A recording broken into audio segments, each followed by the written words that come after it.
Hello दोस्तों, कैसे हैं आप सभी। मैं हूं डॉक्टर आसिफ अंसारी। आप हैं फार्मेडी बाय डॉक्टर आसिफ पे, जहां आपको फार्मा रिगार्डिंग सारे अपडेट्स मिलेंगे। आज हम जानेंगे डी फार्मा के बारे में। तो क्या है डी फार्म, आइए शुरू करते हैं। डी फार्म ये फार्मेसी का सबसे बेसिक लेवल का कोर्स है, यानी कि अगर आपको एक रजिस्टर्ड फार्मासिस्ट बनना है,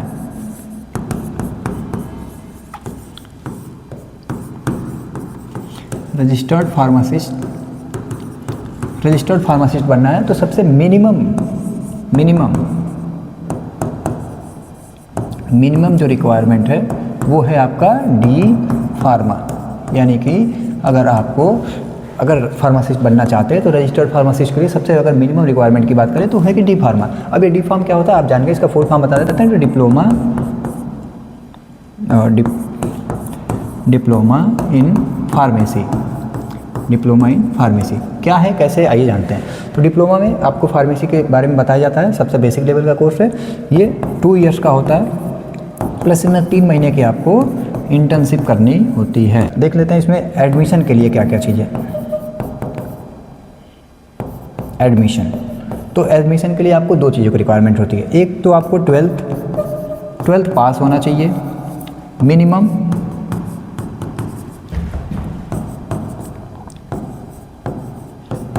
55% मार्क्स आपको होना चाहिए। स्ट्रीम की बात कर लें तो PCB या PCM दोनों लोग एलिजिबल होते हैं। आप PCB या PCM दोनों चीज़ों से कर सकते हैं। दूसरी बात, सबसे पहले आपको 12th पास होना चाहिए। एक रिक्वायरमेंट और है इसका, दूसरा कि आपको इसके साथ साथ स्टेट का भी एग्ज़ाम देना पड़ता है।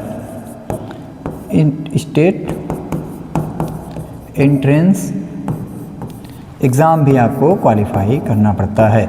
जैसे अब यूपी की बात कर लें तो यूपी के लिए आपको GCUP, हर एक स्टेट का अलग अलग होता है, लेकिन अब यूपी की बात करेंगे तो यूपी में आपको GCUP, जिसको पहले आप पॉलीटेक्निक के नाम से भी जानते थे, पॉलीटेक्निक के भी नाम से जानते थे। इस एग्ज़ाम को देना कंपलसरी होता है। इसी के थ्रू आपका काउंसलिंग होगा, रजिस्ट्रेशन होगा, तभी जाके आप क्या कर पाएंगे, इस एग्ज़ाम को क्वालिफाई करने के बाद से ही आप डिप्लोमा एडमिशन पा पाएंगे। उसके अलावा डायरेक्ट एडमिशन का कोई चांस नहीं होता है। तो आप थोड़ी सी एक बात कर लेते हैं, GCUP क्या है।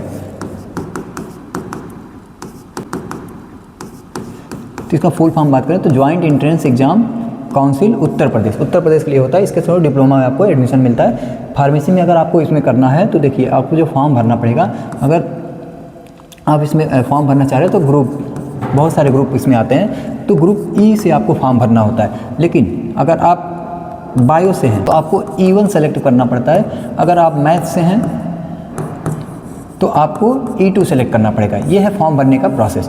बायो में E1 और E2 ग्रुप वाले आपको करना होता है सेलेक्ट। उसके बाद से इस ग्रुप से आपको फॉर्म भरना होगा। जब एग्ज़ाम आप दे लेंगे तो उसके बाद से आपको क्या करना होगा, एडमिशन काउंसलिंग कराना होगा। काउंसलिंग के थ्रू आपको जो भी कॉलेज मिलेगा वहाँ पे जाकर आपको अपनी एडमिशन लेनी होती है। तो ये हो गई एडमिशन के लिए 2 चीज़ें। अगर आप यूपी से हैं तो आपके लिए GCUP देना होगा। फर्स्ट ईयर में आपको 5 सब्जेक्ट पढ़ने होते हैं, 5 प्रैक्टिकल और 5 थ्योरी, दोनों के अलग अलग होते हैं। टोटल जोड़े तो हम 10 हो जाएंगे, लेकिन ऐसे अगर सेपरेट बात करें तो 5 सब्जेक्ट आपको पढ़ते हैं। सेकेंड ईयर की बात करें तो सेकेंड ईयर में आपको लगभग 6 सब्जेक्ट आपको पढ़ने होते हैं। दोनों की मिला के तब जाके आपको फर्स्ट ईयर और सेकेंड ईयर कंप्लीट होती है। किसमें कौन से सब्जेक्ट हैं, कितने पासिंग मार्क्स हैं, हम नेक्स्ट वीडियो में बात करेंगे। इसके बाद जब आप फर्स्ट ईयर कंप्लीट कर लेते हैं, सेकेंड ईयर कंप्लीट कर लेते हैं, तब जाके आपको 3 महीने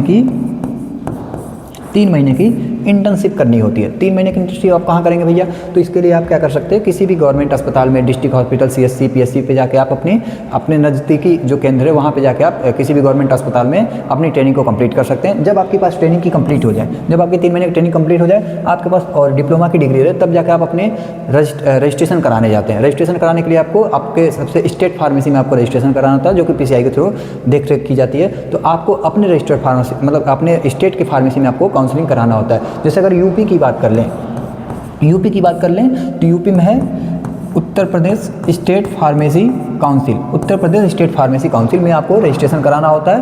और यहाँ पे आप ये है आपके लखनऊ में यहाँ पे आपको रजिस्ट्रेशन कराना होता है। 2 से 3 महीने अप्रॉक्स लगते हैं रजिस्ट्रेशन में। जब आपके पास रजिस्ट्रेशन हो जाए, यानी तब आपके क्या हो जाता है, आप रजिस्टर्ड फार्मासिस्ट हो जाते हैं गवर्नमेंट के अंदर, और आपके पास क्या होती है, डिग्री पर इंटर्नशिप का। हाँ, ध्यान रखिए बच्चों कि अगर डी फार्म आप कर रहे हैं तो डी फार्म में जो है आपको इंटर्नशिप एकदम कंपलसरी है। कंपलसरी होता है इंटर्नशिप करना, क्योंकि बिना इंटर्नशिप के आप रजिस्ट्रेशन नहीं करा पाएंगे। अगर बी फार्म कर रहे हैं तो वहाँ पे ऑप्शनल होता है। तो ये हो गई आपकी डिप्लोमा के बारे में। डिप्लोमा आपके मान लीजिए कंप्लीट हो गया, आपने रजिस्टर करा दिया। अब इसके बाद से आप क्या कर सकते हैं, तो आपके पास 2 ऑप्शंस होते हैं। फर्दर अगर आप अपनी एजुकेशन को मतलब कंटिन्यू रखना चाहते हैं, तो अगर बात कर लें हम after D pharm, after D pharm क्या करें, तो आफ्टर डी फार्म आपके पास दो ऑप्शंस हैं। एक तो आप अपनी स्टडी को हाई स्टडी में मतलब कंटिन्यू रख सकते हैं और आगे पढ़ाई कर सकते हैं, वरना जॉब ऑप्शन। पहली बात कर ले हम एजुकेशन की, तो अगर एजुकेशन को आप अपना कंटिन्यू रखना चाहते हैं तो डी फार्म कंप्लीट करने के बाद आप फिर बी फार्मा का भी ऑप्शन है आपके पास कि आप बी फार्म भी कर सकते हैं। अब बात कर लेते हैं बी फार्म। तो बी फार्म जो होता है ये 4 इयर्स का कोर्स होता है, 4 इयर्स का कोर्स होता है। लेकिन अगर आप 12th करने के बाद चूज कर रहे हैं तो मतलब आप डायरेक्ट डी फार्म कर सकते हैं, लेकिन इसमें आपको 4 साल का टाइम लगेगा। लेकिन अगर आपने डी फार्म कर रखा है, तो ये आपका जो कोर्स हो जाता है वो 3 इयर्स का हो जाता है और 3 इयर्स कंप्लीट होने के बाद आपके पास 2 डिग्रियाँ हो जाती है। एक तो आपके पास डी फार्मा का, दूसरा हो जाता है आपके पास बी फार्मा का। तो हो गई आपकी मतलब आफ्टर डी फार्म। एक होता है, देखिए दूसरा होता है आपको बी फार्म करने के बाद अगर डायरेक्ट की बात कर लें, डिप्लोमा के अलावा डायरेक्ट की बात कर लें, तो आप बी फार्म में डायरेक्ट एडमिशन ले सकते हैं। फॉर्म डी ये 6 ईयर का कोर्स होता है, लेकिन इसको आप बी फार्म करने के बाद से भी इसको शिफ्ट हो सकते हैं डी फार्म को। तो ये जो 4 साल का कोर्स होता है ये 6 साल का जो कोर्स होता है वो 3 साल का हो जाता है बी फार्म करने के बाद। लेकिन आप डायरेक्ट डी फार्मा से फार्म डी पे नहीं स्विच हो सकते, उसके लिए आपको मिनिमम रिक्वायरमेंट या तो बी फार्म या तो डायरेक्ट आप इंटर के बाद मतलब 12th के बाद आप फार्म डी कर सकते हैं। इसके बाद से बात करें, अगर आपके पास बी फार्म की डिग्री है तो इसके बाद आप एम फार्म भी कर सकते हैं, आपके पास एम फार्मा का भी ऑप्शन होता है। अब देखिए इसको कोर्स करने से क्या होता है, ये 2 इयर्स का होता है। तो ये सारे कोर्स करने से आपके स्कोप बढ़ जाते हैं, आपके जॉब्स की अपॉर्चुनिटी बढ़ जाते हैं और अच्छी पोजीशन पे आप जा सकते हैं। इसके लिए सारे कोर्सेज होते हैं। एम फार्म के लिए आपके पास बी फार्म होना जरूरी है, क्योंकि ये बैचलर डिग्री है और ये आपका मास्टर डिग्री है। ये 2 साल का कोर्स होता है, लेकिन इसके लिए मिनिमम बी फार्म चाहिए। लेकिन अगर ये आप बी फार्म के बाद से एम फार्म करना चाहते हैं तो एक साइड से भी एक एग्जाम देना होता है जिसको कहते हैं GPAT। ये कंपलसरी नहीं है बच्चों, आप अपने अनुसार कर सकते हैं। अगर आपने GPAT क्वालिफाई किया है फिर जाकर आप एम फार्म करना चाह रहे हैं तो आपको पर मंथ 12,400 रुपये आपको मिलते हैं। एम फार्म जब तक आपका चलता रहता है, 2 साल तक का कोर्स है तो 2 साल आपको पर मंथ 12,400 रुपये मिलेंगे। अगर आप GPAT क्वालिफाई करते हैं तो ये ऑप्शनल है, अगर आप चाहें तो कर सकते हैं, वरना आप डायरेक्ट बी फार्म के बाद से भी एम फार्म कर सकते हैं। तो ये सारी बात होगी एजुकेशन के लिए कि आप डी फार्म के बाद से बी फार्म पे स्विच कर लीजिए, उसके बाद चाहें तो फार्म डी कर सकते हैं, एम फार्म कर सकते हैं। ये आपके एजुकेशन के लिए। लेकिन सपोज करिए किसी को बस अब इतना ही करना है, इसके आगे आपको पढ़ाई नहीं करना है, आप नहीं चाहते हैं आप आगे पढ़ाई करना, आप जॉब या करियर अपॉर्चुनिटी की बात करना चाहते हैं, तो पहला तो आपका एजुकेशन हो गया। दूसरी अगर हम बात कर लें तो आप कर सकते हैं जॉब्स। अपॉर्चुनिटीज आपके पास क्या क्या है, यानी करियर आपका क्या है। तो जॉब में अगर बात करें तो बहुत सारे हैं। सबको लगता है कि सिर्फ हम मेडिकल ही खोल सकते हैं, लेकिन ऐसा नहीं है। मेडिकल के अलावा भी बहुत सारे ऑप्शंस हैं, मैं आपको कुछ उसमें से बता देता हूँ। लेकिन डिपेंड करिए हम यहाँ पे जो हम बात कर रहे हैं वो टोटल ओवरऑल फार्मेसी की बात करें, ना कि सिर्फ और सिर्फ डिप्लोमा की। जैसे आप मास्टर किए हैं, आप फार्मेसी किए हैं, तो जैसे जैसे आपका हो तो उसके हिसाब से फिर बहुत सारे अलग अलग तरीके के जॉब भी आते हैं। तो हम सबको एक इकट्ठा हम बात कर लेते हैं कि आपके करियर अपॉर्चुनिटीज़ में क्या क्या चीज़ें आ जाएंगी। ठीक है, तो अभी हम बात कर लेते हैं जॉब से रिलेटेड। तो जॉब में देखिए बहुत सारी चीज़ें आ जाएंगी। अगर सिर्फ और सिर्फ डिप्लोमा की बात करें तो उसमें अलग चीज़ें हैं, लेकिन अगर डिप्लोमा के अलावा मतलब हम ओवरऑल फार्मेसी करके आप क्या क्या चीज़ें कर सकते हैं तो इसकी बात कर लें तो इसमें बहुत सारे आपके पास ग्रोथ हैं। सबको लगता है कि सिर्फ मेडिकल ही खोल सकते हैं, तो मैं आपको बता देता हूँ कि एक पहला तो वहीं से शुरू कर देता हूँ कि मेडिकल स्टोर, जो कि सबको पता है कि मेडिकल स्टोर हम खोल सकते हैं। अब देखिए मेडिकल स्टोर की बात करें तो मेडिकल स्टोर कोई भी खोल सकता है, वो चाहे वो डी फार्मा वाला हो, बी फार्मा वाला हो, एम फार्म वाला हो या उसके आगे कोई भी PhD तक का, वो सबके लिए ऑप्शन होता है। सबसे बेसिक सा हो जाता है कि आप मेडिकल स्टोर अपना खोल सकते हैं। दूसरा, होलसेल की भी दुकानें आप खोल सकते हैं। ये सारी चीज़ें आप कर सकते हैं। फिर हॉस्पिटल फार्मासिस्ट, हॉस्पिटल के अंदर फार्मासिस्ट का काम कर सकते हैं आप, बहुत सारे हॉस्पिटल्स हैं। दूसरी बात कर लें क्लिनिकल फार्मासिस्ट, क्लिनिकल फार्मासिस्ट। एक होता है सामुदायिक कम्युनिटी फार्मासिस्ट, कम्युनिटी के पास ऑप्शन है, यानी एकेडमिक, इसको कह सकते हैं एकेडमिक। एकेडमिक्स में आप जा सकते हैं। इसमें एक शर्त है कि अगर आपको मतलब डी फार्मा को पढ़ाना है तो आपको मिनिमम बी फार्म होना चाहिए, मिनिमम आपके पास बी फार्म होना चाहिए अगर आप डिप्लोमा को पढ़ाना चाहते हैं तो। फिर अगर आप बी फार्म को पढ़ाना चाहते हैं तो मिनिमम आपके पास एम फार्म होना चाहिए, एम फार्म को पढ़ाना है तो PhD होना चाहिए। ये एक सीरियल वाइज चलता रहता है। ये एकेडमिक के अंदर की बातें हैं। ये होगी टीचिंग की बात, ये हो गया आपके हॉस्पिटल से रिलेटेड। फिर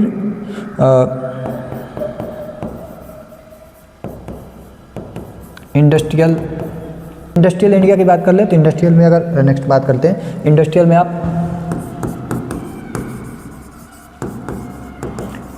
आप क्या क्या कर सकते हैं, प्रोडक्शन का काम कर सकते हैं भाई, यानी कि दवाइयों का प्रोडक्शन, दवाइयों के प्रोडक्शन से रिलेटेड कि दवाइयों को बनाने में, ठीक है। क्वालिटी कंट्रोल, क्वालिटी एश्योरेंस, इसमें आप जॉब कर सकते हैं, quality control, quality assurance, packaging, और भी बहुत सारे आते हैं, इसके अंदर बहुत सारे जॉब्स आते हैं। ये इंडस्ट्री के अंदर की बात हो गई। फिर रिसर्च एरिया में भी आप जा सकते हैं, जैसे R&D, रिसर्च एंड डेवलपमेंट कहते हैं, ठीक है। तो R&D के अंदर बहुत सारे जॉब्स आते हैं, इसमें आप कर सकते हैं। फार्मेको विजिलेंस, यानी ADR वगैरह रिपोर्ट करना होता है, उससे बेसिक बात करते हैं कि क्लिनिकल फार्मासिस्ट लोगों का ही काम होता है ADR रिपोर्ट करना, बाकी नई दवाइयों सर्च करना। Clinical trials,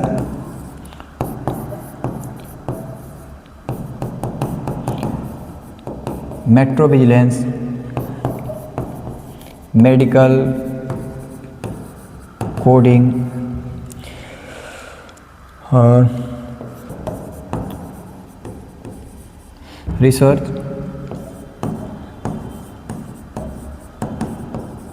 clinical research organisation, जिसको कहते हैं CRO। मतलब ये सारे भी जॉब्स हैं आपके पास कि आप इसमें भी जा सकते हैं। ये हो गया रिसर्च से।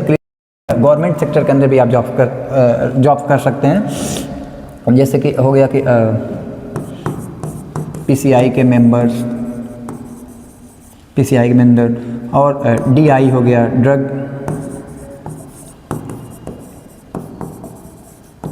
ड्रग इंस्पेक्टर, यानी कि जिसको DI कहते हैं। लेकिन इसके लिए मिनिमम आपके पास B फार्मा होना कंपलसरी है, D फार्म वाले इसको नहीं कर सकते। तो ये हो गया आपका ड्रग इंस्पेक्टर का। फिर और भी आता है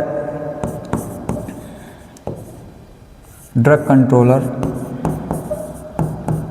ऐसे भी जॉब्स आते हैं जो, तो ये हो गया। बाकी आप नॉर्मल भी जानते होंगे कि एक MRशिप का भी आता है, MR जिसे कहते हैं मेडिकल रिप्रेजेंटेटिव, इसके अंदर भी आप जॉब कर सकते हैं, सेलिंग वगैरह कंपनी वगैरह का प्रोडक्ट के रिलेटेड। ये सारे जॉब्स आपके बता दिए हमने, मतलब बेसिक से जॉब और ये रेगुलेटरी अफेयर मतलब गवर्नमेंट के जॉब। बाकी इसके साथ साथ मैं आपको बता दूँ कि आप सिर्फ और सिर्फ प्राइवेट में ही जॉब नहीं कर सकते, अपना खुद का तो खोल ही सकते हैं, चला ही सकते हैं, साथ साथ गवर्नमेंट के भी अंदर बहुत सारे ऑप्शन आते रहते हैं। जैसे मतलब बहुत सारे गवर्नमेंट अस्पताल है जहाँ पे वैकेंसीज निकलती रहती हैं। जैसे आप बात कर लें रेलवे के अंदर, चलिए हम लिख के ही बता देते हैं आपको कि रेलवे के अंदर कौन, गवर्नमेंट सेक्टर के अंदर भी आप फार्मेसी में जॉब कर सकते हैं। जैसे कि RRB हो गया, रेलवे रिक्रूटमेंट बोर्ड, RRB के अंदर भी पोस्ट आते रहते हैं रेगुलर बेसिस पे, आर्मी के अंदर भी आते रहते हैं, CRPF में आते रहते हैं, CRPF में भी आते रहते हैं, DSSB, Delhi subordinate board, Delhi के अंदर भी फॉर्म निकलता रहता है। बाकी एम्स की बात कर लें, एम्स में आता है KGMU, और क्या है, ये सारे जॉब्स आते रहते हैं। इसके लिए आप कंपटीशन एग्जाम भी देते हैं, तैयारी भी करते हैं, लेकिन आपके पास इन सभी जॉब्स के लिए आपको मिनिमम का DI का भी देख लेते हैं, DI का भी पोस्ट आता है, लेकिन इसके लिए आपके पास बता ही दिए हैं कि B फार्मा होना कंपलसरी है। तो ये हो गए आपके बहुत सारे जॉब, ऐसे बहुत सारे जॉब्स और बहुत सारे पोस्ट निकलते रहते हैं रेगुलर बेसिस पे, उसके अंदर भी आप जॉब कर सकते हैं। 1.5 लाख भी आता है, 80 से 90 हज़ार भी आता है फीस, ये डिपेंड करता है। मिनिमम मान के चलते हैं कि 1 लाख अप्रॉक्स हो सकता है, ये डिपेंड करता है कि आप कौन से यूनिवर्सिटी और कहाँ पे पढ़ाई कर रहे हैं। बाकी अंदर भी स्कॉलरशिप आपको मिलते हैं अगर आप यूपी के मतलब निवासी हैं और यूपी में अगर आप पढ़ाई करना चाह रहे हैं तो यूपी में भी, बाकी ऐसे अदर भी स्टेट में आपको स्कॉलरशिप का ऑप्शन होते हैं। फीस तो मैंने आपकी बताई थी कि लगभग 1 लाख अप्रॉक्स आता है, उसके ऊपर नीचे मतलब 80 से 90 हज़ार और मैक्सिमम 1.5 लाख के आसपास भी आपका स्कॉलरशिप का वो फीस का होता है। लेकिन साथ साथ में आपको स्कॉलरशिप भी मिलता है। अगर हम ये यूपी के अंदर की बात कर लें तो यूपी गवर्नमेंट आपको स्कॉलरशिप देती है, जो कि कैटेगरी वाइज बटा होता है। जैसे कि बात कर लें कि अगर आप जनरल कैटेगरी की हैं, जनरल कैटेगरी है तो आपके पास 30 से 35 हज़ार आपको स्कॉलरशिप पर ईयर आपको मिल जाता है। मैं एक अप्रॉक्स की बात कर रहा हूँ कि 30 से 35 हज़ार आपको पर ईयर स्कॉलरशिप मिल जाता है अगर आप जनरल कैटेगरी से बिलोंग करते हैं तो। अगर आप ओबीसी या माइनॉरिटी कैटेगरी के हैं तो 25,000 से 30,000 के अप्रॉक्स आपको स्कॉलरशिप मिल जाती है। नेक्स्ट अगर आप बात कर लें SC या ST, तो इस कैटेगरी में आपको लगभग 45,000 के आसपास आप स्कॉलरशिप भी मिल जाता है। बाकी इतना आज के लिए काफ़ी है। बाकी हम नेक्स्ट वीडियो में बात करेंगे कि कौन से ईयर में कौन से सब्जेक्ट पढ़ते हैं, उसमें कितने पासिंग मार्क्स होते हैं। आपको फार्मा रिगार्डिंग सारे अपडेट्स मिलेंगे। यहाँ पे आपको BT, UP और AKTU से रिलेटेड सारे अपडेट जो भी हैं वो टाइम टू टाइम आपको दिए जाएंगे। बाकी फार्मेसी से रिलेटेड जो भी है आपको टॉपिक वाइज हर एक चीज़ को डे बाई डे आपको पढ़ाई जाएंगे। तो अगर आप फार्मेसी से B फार्म या D फार्म कुछ भी कर रहे हों तो आप चैनल को सब्सक्राइब करना ना भूलें। वीडियो पसंद आए तो लाइक करें और कमेंट करें, बताएं कि नेक्स्ट आप क्या पढ़ना चाहते हैं। तो कमेंट करके बताएं कि आपको हमारी वीडियो कैसी लगी। Thank you.